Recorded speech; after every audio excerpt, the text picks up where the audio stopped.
Got you pose you want. Okay, Chase is joining me for the rest of the business Q&A questions. So this is part 2. There were several questions that were asked that I felt like would be better for him to answer just because he is head of operations here. So there's a lot of behind the scenes stuff that makes no sense to me and I don't really know how to answer. And he is the head of that. So everybody meet Chase, my husband and business partner. And I feel like I handle kind of everything that's behind the scenes that's business related. So anything that's business development strategy, operations, anything financially that goes on. And I think just kind of like big picture strategy stuff. So whenever it's time to take the next step, whether that's adding new people on or starting new lines of the business, I'm the one who's kind of like putting the puzzle pieces together on the back end before you as the consumer are really like getting to see the pieces of it that generally Macy is launching. That's a good way to describe it. Okay, so do you just want to go into questions? Sure. I'll ask.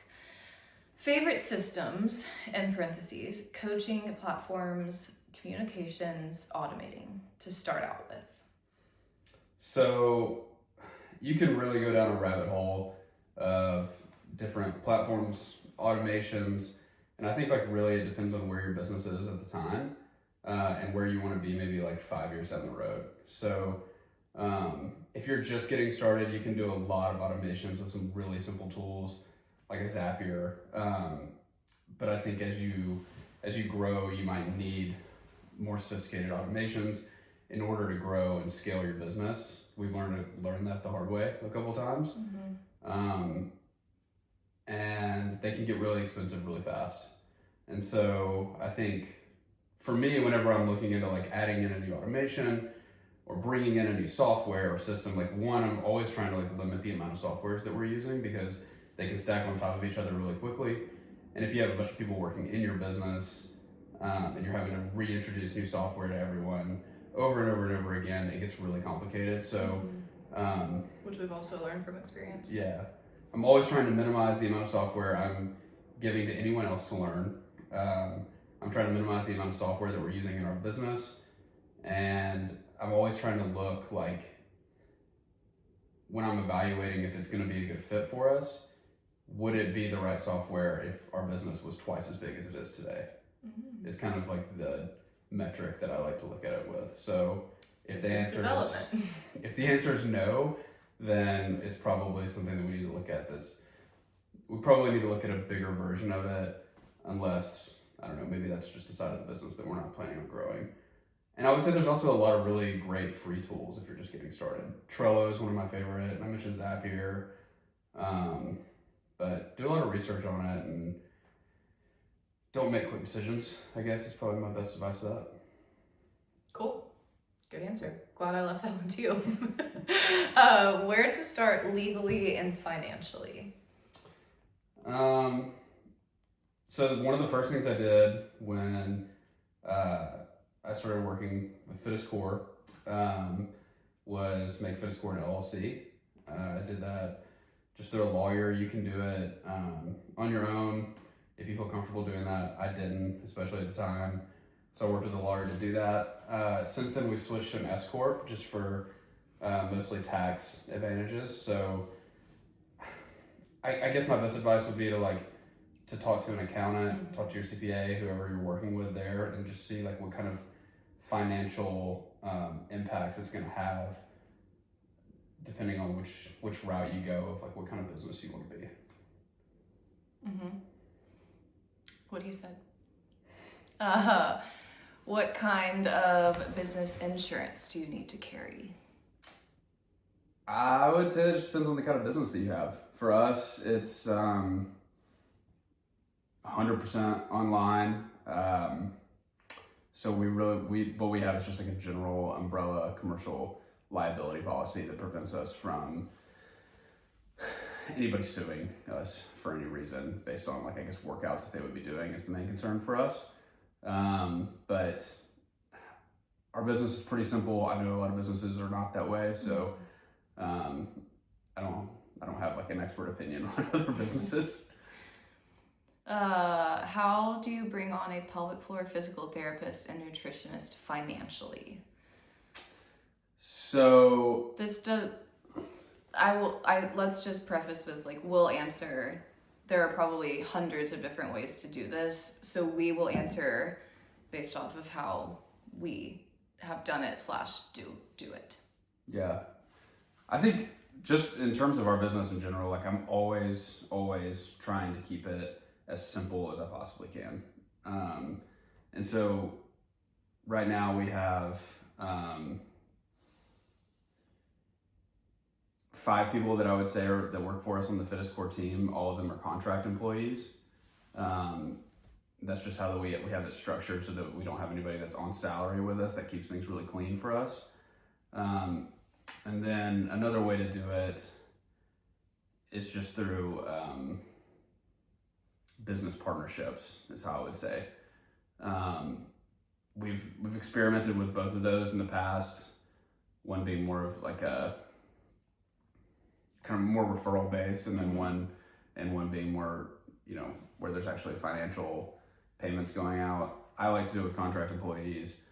Other people might like to have salaried employees, and at a certain point, it makes sense to do that if they're working full time for you. But just as a small business, the people who are working within our business are working more of specific hours on specific things. It doesn't make sense to have them on salary. Yeah. Last question, and I actually answered this one myself in part A. I just kind of wanted to hear what your answer was. Okay. Or not part A, part 1. I don't really know why I said A. Staying consistent with family, ? What did it look like in the beginning? Is this time with family, or take from it what you will? I'm not really sure. I don't remember how. I think probably I took it as boundaries, yeah. And we're husband and wife. I don't know. So I would say that in general, working as a husband and wife and owning a business together has a ton of benefits to it. Being able to separate your time of when you're on and when you're off is not a benefit of that. And we don't have any advice there. We're not good at that. I don't think we're not good at it. I just think that there are definitely times where on a Saturday or on a Sunday, one of us is going to have to break away for a couple hours from the family and do some work, or it may be at 9:30 at night when we're wanting to watch a Netflix show and we've got to sit down with the computer and do some things. But I think the trade-off of that is we get a ton of flexibility that most people do not get. For sure. And it's well worth doing that. But I think you can put boundaries up, and it's something that we're not. I don't think we're bad at it. We're not great at it. It's something that we can get better at. I've really been trying to one of my main things lately has been once the kids get home from school, I leave my phone down in the kitchen and play with them. And I think you just kind of finding little rules like that. I don't know. One of the things that's always ringing in my head is if it's not a fire, then it's probably not worth stepping away for. And so if there are little things somebody email me back or something like that, then it's those can wait towards business hours. But at times there are going to be fires that we've got to put out, and that's just part of what we do. Yeah. And it is a fine line, I feel of the boys seeing us work versus saving work for when they're not around. Because I don't want it to be a all or nothing. I don't want them to, if they are home, we don't work. There's no talk of work. It's just them. Right. Because that's not realistic, and I do want them to see how freaking hard we work and set that example for what hard work looks like. And I want them to know that we have worked really hard to provide the life that we have provided for them. So it is kind of a fine line of there are some times where it's hey, mommy has to go work or daddy has to go work, but we'll play with you later. But then there's also a time where, like he said, when they're home from being at school all day, it's not really the time to be hey, mommy has to go work. It's dedicated time to them. So it is kind of finding that happy medium of showing them what hard work looks like, and that it is realistic for mom and dad to work while also not prioritizing work when. Yeah. I don't think we're shy about talking about work when we're with them. Yeah. No. To a point. Yeah. it blends very much with our life. Yeah, so it definitely does. I don't know that there's not hard boundaries, and I don't know that there ever will be. Yeah, it's That's kind okay. of, it also depends on how busy, like it's Right. kind of a week to week thing. There are some weekends where I don't even think about work and I'm so dedicated to them. And then there's other weekends where I'm like, wow, I feel like I didn't really get much time with them. So it ebbs and flows. Yeah. That's all. Thanks for having me on camera. Good answers. Anytime. If y'all have any more questions, y'all can drop them below. Especially questions that are specific for like operations and automations and all of that.